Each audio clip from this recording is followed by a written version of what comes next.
Hello बच्चों, तो कैसे आप सभी। आई होप आप सभी बहुत अच्छे होंगे। तो आज के इस वीडियो में हम सभी एक दूसरा चैप्टर स्टार्ट करने वाले हैं जिसका नाम है लीनियर इक्वेशन इन टू वेरिएबल, और इसका करने वाले एक्सरसाइज 8.1। तो इसको हम बहुत अच्छे से कंप्लीट करेंगे और हर एक क्वेश्चन को बहुत अच्छे से बहुत ईजी वे में समझेंगे। तो चलिए इस वीडियो को बिना किसी देर के स्टार्ट करते हैं। तो आज का हमारा जो सबसे फर्स्ट क्वेश्चन है वो कुछ इस तरीके से है। Express the following linear equation in the form ax plus B Y plus C equal to 0 and indicate the value of a b c in each case. तो यहाँ पे हमें कुछ वैल्यूज दी गई हैं, इक्वेशंस दिए गए हैं। तो इसको हमें ax plus B Y plus C equal to 0 के फॉर्म में लिखना है और फिर a b c तीनों का वैल्यू बताना है। तो आई होप आप क्वेश्चन समझ गए होंगे। तो चलिए एक एक क्वेश्चन करके क्वेश्चन को सॉल्व करते हैं। तो बच्चों ये हो गया हमारा क्वेश्चन नंबर फर्स्ट। तो इसके अंदर हमें सबसे पहले मतलब a plus B plus C equal to 0 करना है। तो इस तरीके से करना है। तो यहाँ पे हम -2x प्लस 3y और 12 को हम इस साइड लेकर आ जाएंगे तो -12 हो जाएगा इक्वल टू 0। तो ये हो गया हमारा फर्स्ट जो हमें करना था। अब उसके बाद से हमें यहाँ पे इस इक्वेशन से क्या मिलता है। तो अब हमें यहाँ पे a b c तीनों की वैल्यू फाइंड करना है। तो यहाँ पे हम क्या करेंगे, लिख सकते हैं ऐसे, on comparing this equation with ax plus B Y plus C equal to 0। अगर हम इसको इससे कंपेयर करेंगे तो वी ऑब्टेन, यानी कि हम क्या प्राप्त होगा। तो यहाँ पे a की वैल्यू जो है ax है, तो यहाँ पे a की वैल्यू क्या हो जाएगा -2। तो -2 a की वैल्यू हो गया। अब उसी तरीके से b की वैल्यू क्या होगा, b की वैल्यू क्या है बी वाई, तो यहाँ पे b की वैल्यू जो है वो 3 है। और c की वैल्यू क्या होगा, c की वैल्यू जो है वो 12 होगा। तो ये हो जाएगा a b c तीनों का वैल्यू फाइंड कर लिया हमने। तो ये हो जाएगा फाइनल आंसर। तो आई होप आपको फर्स्ट क्वेश्चन जो अच्छे समझ में आ गया हो। तो चलिए नेक्स्ट क्वेश्चन को करते। तो बच्चों इस क्वेश्चन के अंदर हमें ऑलरेडी जो हमें x -y/2 -5 इक्वल टू में 0 जो है ऑलरेडी दिया हुआ है। तो इसको हम ऐसे भी लिख सकते हैं 1x -y/2 -5 इक्वल टू में 0। तो अब हमें इसको कंपेयर करना है और a b c तीनों की वैल्यू फाइंड करना है। तो लिखेंगे on comparing this equation with ax plus B Y plus C equal to में 0। तो यहाँ पे a की वैल्यू क्या निकल के आएगा, a की वैल्यू जो है वो है x है, तो यहाँ पे 1। उसी तरीके से b की वैल्यू यहाँ पे y/2 है, तो इसका मतलब ये है -1/2। एंड c की वैल्यू जो है वो है -5। तो ये हो गया a b c तीनों का वैल्यू। तो ये हो जाएगा हमारा फाइनल आंसर। ये क्वेश्चन में बहुत सिंपल था। तो चलिए नेक्स्ट को करते। तो यहाँ पे बच्चों क्वेश्चन नंबर थर्ड के अंदर हमें यहाँ पे 2x प्लस 3y और यहाँ पे 9.35 दिया हुआ है। तो ये इधर जो है प्लस में दिया हुआ है, तो इस साइड लाएंगे तो ये आ जाएगा -9.35 में के ऊपर बार इक्वल टू में आ जाएगा 0। तो अब यहाँ पे हम a b c का वैल्यू निकालेंगे। तो इसको हम कैसे लिखेंगे, on comparing this equation with ax plus B Y plus C equal to में 0। तो यहाँ पे लिख देंगे वी गेट, हमें क्या क्या मिलेगा। तो यहाँ पे a इक्वल टू आ जाएगा 2 और उसी तरीके से b की वैल्यू जो है वो 3y है, तो यहाँ पे b की वैल्यू हो जाएगा 3 और एंड c की वैल्यू जो है वो आ जाएगा -9.35। तो यहाँ पे लिख देंगे -9.35 के ऊपर बार। तो बच्चों ये हो जाएगा हमारा क्वेश्चन नंबर थर्ड, जो कि बहुत सिंपल था। तो चलिए नेक्स्ट क्वेश्चन नंबर फोर्थ को करते हैं। तो बच्चों अब यहाँ पे इस क्वेश्चन के अंदर हमें क्या करना है, सेम उसी तरीके से है। तो यहाँ पे 3x और इक्वल टू में -7y है। तो यहाँ पे 7y को हम इस साइड लेकर आएंगे तो ये +7y हो जाएगा। और यहाँ पे a की वैल्यू पता चल गया, b की वैल्यू पता है लेकिन c नहीं दिया है। तो यहाँ पे प्लस में c की जगह पे 0 लिख लेंगे, इक्वल टू में 0 हो जाएगा। तो अब यहाँ पे हम लिखेंगे इसी को, on comparing this equation with ax plus B Y plus C equal to में 0। तो यहाँ पे we get a is equal to यहाँ पे 3x है तो यहाँ पे 3 हो जाएगा, b इक्वल टू है 7 और c इक्वल टू हो जाएगा हमारा 0। तो बच्चों ये हो जाएगा हमारा फाइनल आंसर। आई होप आपको ये क्वेश्चन भी जो है बहुत अच्छे से समझ में आ गया होगा। तो चलिए नेक्स्ट क्वेश्चन को करते हैं। तो यहाँ पे हमें 2x प्लस 3 इक्वल टू 0 दिया गया है। तो यहाँ पे हमें एक मतलब कि पहले इसको लिखते हैं तो 2x और यहाँ पे y की वैल्यू नहीं दिया गया, x की वैल्यू दिया गया है। तो यहाँ पे हम प्लस इसको y की जगह पे 0y लिख लेंगे, प्लस में 3 इक्वल टू 0। तो यहाँ पे बच्चों इसको जो है फिर से आप लिख सकते हैं, लिखना ज़रूरी है आपको अपने कॉपी के अंदर। तो यहाँ पे हम डायरेक्ट लिखते हैं a इज इक्वल टू हो जाएगा 2 और उसी तरीके से b की वैल्यू जो है वो यहाँ पे 0y है तो यहाँ पे 0 हो जाएगा और c की वैल्यू जो है वो हो जाएगा 3। तो ये हो जाएगा फाइनल आंसर। आई होप आपको ये क्वेश्चन भी क्लियर हो गया होगा। तो चलिए नेक्स्ट क्वेश्चन को करते हैं। तो यहाँ पे क्वेश्चन नंबर 6 जो है वो है y minus 5 is equal to 0।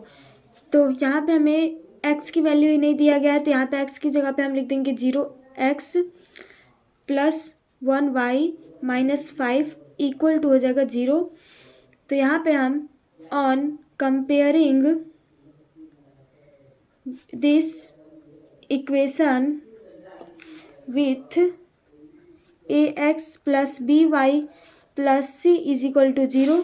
तो वी गेट क्या हम प्राप्त होगा, तो यहाँ पे a की वैल्यू जो है वो आ जाएगा 0 क्योंकि 0x है, b की वैल्यू जो है वो आ जाएगा 1 एंड c की वैल्यू जो है वो है -5। तो ये हो जाएगा फाइनल आंसर। ये क्वेश्चन भी आपको बहुत ईजी वे में समझ में आ गया होगा। तो चलिए नेक्स्ट क्वेश्चन को करते हैं। तो बच्चों इसके अंदर हमें दिया गया 4 इक्वल टू 3x। तो यहाँ पे 4 और 3x को हम इस साइड लेकर आएंगे तो ये आ जाएगा -3x और यहाँ पे 2y की वैल्यू जो है नहीं दिया गया तो यहाँ पे हम प्लस 0y लिख देंगे इक्वल टू में 0। इसको हम सिस्टमेटिक ढंग से लिख देते हैं। तो ये हो जाएगा, पहले आएगा -3x फिर यहाँ पे प्लस 0y फिर प्लस 4 इक्वल टू 0। तो यहाँ पे हम लिखेंगे अब on comparing this equation with ax plus by plus c is equal to 0। तो यहाँ पे a इज इक्वल टू क्या आएगा, a की वैल्यू है -3, b की वैल्यू है वो आएगा 0 और c की वैल्यू जो है वो आएगा 4। तो ये हो जाएगा आंसर। तो चलिए नेक्स्ट क्वेश्चन को करते हैं इसी तरीके। तो बच्चों यहाँ पे इस क्वेश्चन के अंदर हमें y equal to x upon 2 दिया गया है। तो इसको कैसे करेंगे, तो x अपॉन 2 को हम इस साइड लेकर आएंगे तो आ जाएगा -x अपॉन 2 फिर यहाँ पे लिखेंगे प्लस y और यहाँ पे c की जगह पे कुछ नहीं दिया हुआ तो यहाँ पे हम लिख देंगे 0 इक्वल टू 0। तो अब यहाँ पे हम फिर से लिख देंगे on comparing this equation with ax plus by plus c is equal to 0। तो यहाँ पे a की वैल्यू क्या मिलेगा हमें, x अपॉन 2 है तो यहाँ पे आ जाएगा -1 अपॉन 2 प्लस y की वैल्यू जो है ये 1 है प्लस सॉरी यहाँ पे ऐसे नहीं लिखेंगे इसको, यहाँ पे b इज इक्वल टू जो है 1 है and c is equal to जो है 0 है। तो ये हो जाएगा फाइनल आंसर। आई होप आपको ये सभी क्वेश्चन जो है क्लियर हो गया होगा। तो चलिए नेक्स्ट क्वेश्चन नंबर 2 की तरफ चलते हैं और उसको करते हैं। तो बच्चों ये देखिए क्वेश्चन नंबर 2 में क्या दिया गया है, write each of the following as an equation in 2 variable. तो यहाँ पे हम ये कुछ इक्वेशंस दिया गया है, इसे हमें लिखना है 2 वेरिएबल के अंदर। मतलब कि जैसा अभी हमने पिछले क्वेश्चन में किया है तो इसको सेम टू सेम हमें उसी तरीके से लिखना है। तो चलिए इसको भी लिखते हैं। तो यहाँ पे हमें फर्स्ट क्वेश्चन में 2x इज इक्वल टू -3 दिया गया है तो हमें इसको लिखना है। तो यहाँ पे 2x और -3 को इस साइड लाएंगे तो आ जाएगा +3 इक्वल टू 0।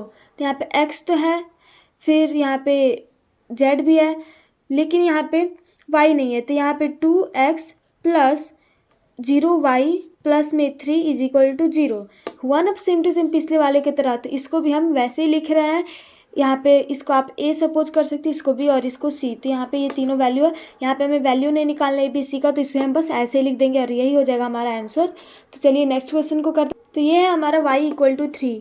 तो y=3 है, तो यहाँ पे y और 3 को इस साइड लाएंगे तो -3 हो जाएगा, इक्वल टू में 0।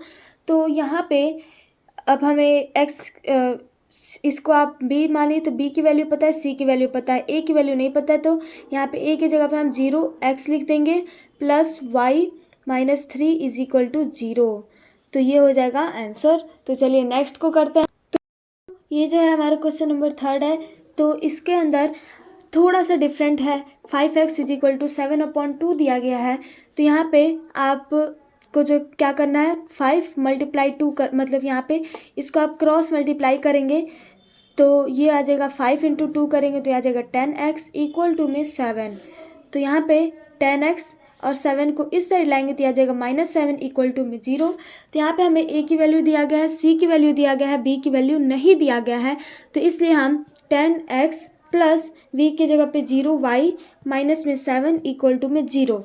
तो ये कुछ इस तरीके से इक्वेशन बनेगा। तो ये हो जाएगा हमारा फाइनल आंसर। इसमें थोड़ा सा डिफरेंट था, तो इसको हमें क्रॉस मल्टीप्लाई करके करना था। तो चलिए अब नेक्स्ट क्वेश्चन को करते हैं।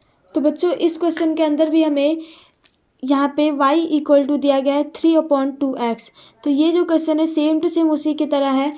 तो यहाँ पे हम देखिए, यहाँ पे y इक्वल टू 3/2x दिया गया है, तो 2 को हम इस साइड मल्टीप्लाई करेंगे, यहाँ पे भी क्रॉस मल्टीप्लाई करेंगे। तो 2 को मल्टीप्लाई करेंगे y में तो ये आ जाएगा 2y इक्वल टू आ जाएगा 3x। तो अब यहाँ पे 3x को हम इस साइड लेकर आएंगे तो 2y minus 3x is equal to हो जाएगा 0। तो बच्चों अब हम यहाँ पे क्या करेंगे, इतना करने के बाद से यहाँ पे हमें a की वैल्यू पता है, b की वैल्यू पता है, c की वैल्यू नहीं पता है। तो इसलिए हम -3x प्लस 2y और प्लस में 0 इक्वल टू 0 कर देंगे। तो ये हमें a b c तीनों की वैल्यू पता चल गया और इक्वल टू में 0 भी हो गया। तो ये हो जाएगा हमारा फाइनल आंसर। आई होप आपको ये जो है सभी 4 जो क्वेश्चन थे, क्वेश्चन नंबर 2 के सभी समझ में आ गए होंगे। तो चलिए अब हम नेक्स्ट क्वेश्चन को करते हैं। तो बच्चों क्वेश्चन नंबर 3 को आप करने से पहले एक बार समझ लीजिए। तो यहाँ पे क्या दिया गया है, the cost of ball pen is 5 rupee less than half of the cost of fountain pen. तो यहाँ पे जो बॉल पेन का कॉस्ट है वो 5 रुपया कम है जो फाउंटेन पेन है उसके हाफ के। Write the statement as a linear equation in 2 variable. तो जिस तरीके से हमें यहाँ पे दिया गया है उसी तरीके से हमें इसको लीनियर इक्वेशन इन 2 वेरिएबल के फॉर्म में लिखना है। तो चलिए लिखते हैं। तो बच्चों यहाँ पे हम इसके लिए क्या करेंगे, मतलब कि जो बॉल पेन का कॉस्ट है उसको हम x सपोज कर लेंगे। तो यहाँ पे हम लिखेंगे let the cost of ball pen is ₹x। तो बॉल पेन का जो कॉस्ट है वो हमने x सपोज कर लिया और वहीं पे हम यहाँ पे लिख देंगे द जो फाउंटेन पेन का कॉस्ट है उसको हम y सपोज करेंगे। तो the cost of fountain pen is equal to is y। तो जो बॉल पेन का कॉस्ट है वो x रुपीज़ और जो फाउंटेन पेन का कॉस्ट है वो y रुपीज़ हमने कर लिया। तो यहाँ पे हम लिखेंगे देन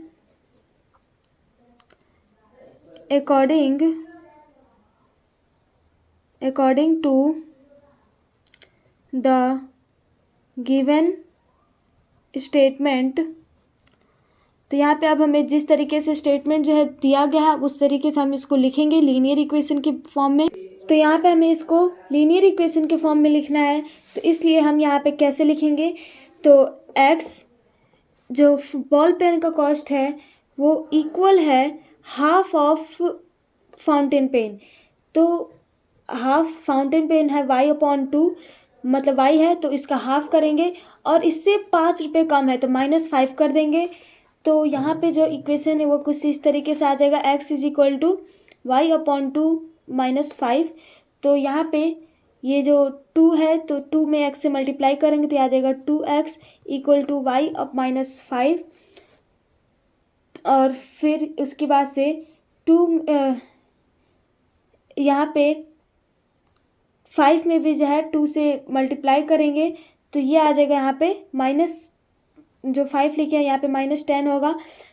तो बच्चों अब यहाँ पे 2x है और फिर उसके बाद से यहाँ पे इक्वल टू में y -10 है, तो इसको हम इस साइड लेकर आएंगे तो ये कुछ इस तरीके से 2x माइनस वाई और -10 इधर, तो इस साइड आएगा तो +10 इक्वल टू में 0। तो ये हो जाएगा हमारा इक्वेशन। तो लीनियर इक्वेशन इन 2 वेरिएबल कुछ इस तरीके से आ जाएगा। तो आई होप आपको ये जो क्वेश्चन है वो बहुत अच्छे से क्लियर हो गया होगा और साथ ही साथ आपको ये सभी के सभी क्वेश्चन जो है अच्छे से समझ में आ गया होगा। तो चलिए आज की इस वीडियो में बस हम इतना ही समझेंगे और मेरे चैनल को सब्सक्राइब, लाइक और शेयर करना मत भूलिएगा। तो चलिए मिलते हैं नेक्स्ट वीडियो में, तब तक के लिए जय हिंद, जय Bharat and thank you everyone, take care, bye bye.